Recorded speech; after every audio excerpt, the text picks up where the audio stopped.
नहीं है। इन्होंने 6 साल गुजारे।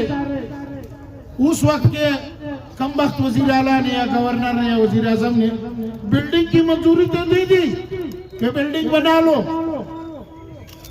बिल्डिंग बनाया, उनको अपूरी वो क्या कहते हैं नोटिफिकेशन, वो रजिस्ट्रेशन भी दे दी। लेकिन अब जब उस तालीमी इदारे से 600 बच्चे फारिग हुए हैं, मौजूदा सूबाई नायल हुकूमत उसमें शामिल कमीशन खोर सूबाई डबी काबीना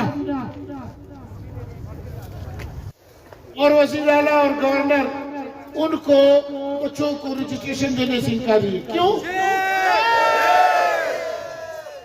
तो हम पसमानदा नहीं है,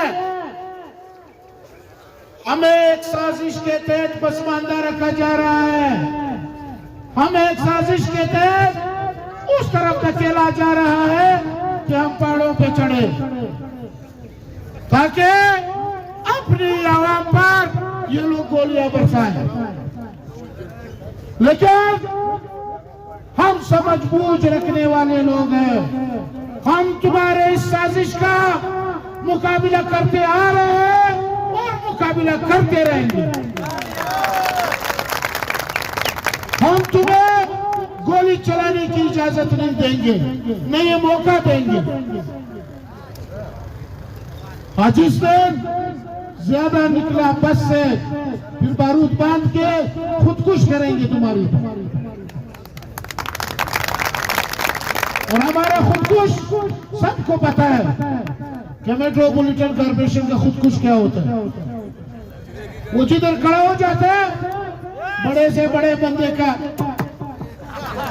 हाँ बड़े से बड़े का, तो हमें उस नहज पे न पहुंचाओ। हमारे सूबे के बच्चों के जिंदगियों को उस नहज पे न पहुंचाओ कि हम बंदूक और बारूद से खेलने लगे। हमें जो हमारा जायज हक है वो तो अपना रास्ता लो, नहीं दोगे तो इस सूबे के लोग फिर कुछ और सोचने पे मजबूर होंगे। फिर उसकी तमाम तर जिम्मेदारी ताकत का मंबा रखने वालों पे आई। दो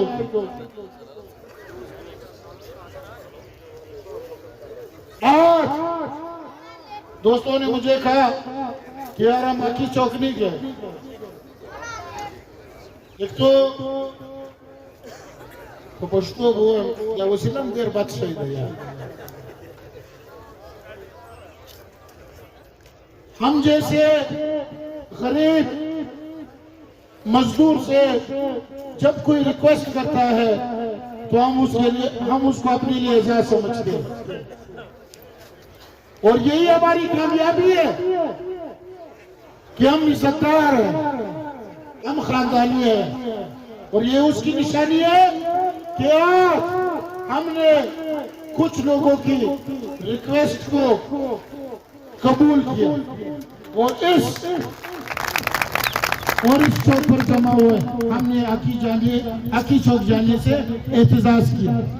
वो ये नहीं कि हम डरते हैं, वो ये नहीं कि वज़ीर आला के लिए जाली संगलाख लोहे हमें रोक सकते हैं, हमें नहीं रोक सकता। कल भी मैंने कहा था ये तारीख हम दोहरा चुके हैं, ये तारीख हम हार चुके हैं, हम जीत चुके हैं। वहां पे लोहे हमारे लिए कोई मानी नहीं रखते। जब किसी का बच्चा भूख से भी लगता है तो वो फिर बहुत कुछ करने के लिए तैयार हो जाता है। वो किसी की जान लेने से भी दरेक नहीं करता क्योंकि उसके अपने बच्चे का जिंदगी का सवाल होता है। तो खुदारा अब जो मेरे जहन के मुताबिक ये भी रेड जोन का हिस्सा है, क्योंकि ये बड़े जो पने खान होते हैं उन्होंने इसी रास्तों से गुजरना आना जाना है। तो ये आवाज स्टेज के तवज्जुह से आज सेशन कोर्ट में मौजूद, ताज़ियती रेफरेंस में मशगूल जजों को भी पहुंच रही है। अगर मुझे बजाते खुद मेरे जात को इख्तियार दिया जाए तो मैं ये कहूंगा, न मैं जाती तौर पर, ये मेरी जाती राय है, मैं जाती तौर पे न इस सूबाई हुकूमत को मानता हूँ, न इसके जजिस को मानता हूँ, न इसके सूबाई अदलिया को मानता हूँ, न जिला अदलिया को मानता हूँ। ये सारे बिकाऊ माल है, ये सारे बिकाऊ माल है। ऐसी ऐसी दास्तानें हैं, अगर यहाँ पे अदलियों पे हम उसको गिनना शुरू करें तो खुदा की कसम लोग थक जाएंगे उसको गिनते गिनते।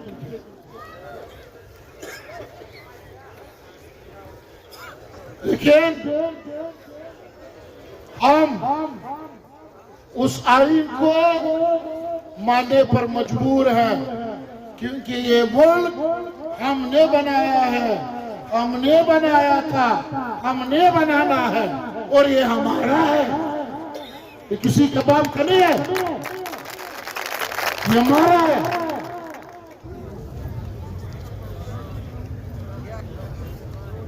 तो स्टेज के तवस्सुत से मैं इस दमिश सूबाई हुकूमत को पुरजोर अपील करता हूँ। मैं एक और बात करता हूँ दोस्तों, सुबह भी सबने कहा कि यार वो बात नहीं करना, नहीं तो मैं इन दोस्तों के लिए जान कुर्बान,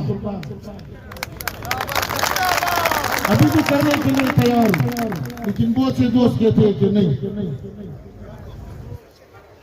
मजबूरन इसी नबी सूबाई हुकूमत से मुझे मुतालिबा करना पड़ रहा है कि खुदारा नसीबुल्लाह का तनख्वाह बंद कर दो, ले जा घर में। अगर वो न हुआ तो खुदा की कसम तुमसे खींच के लाए।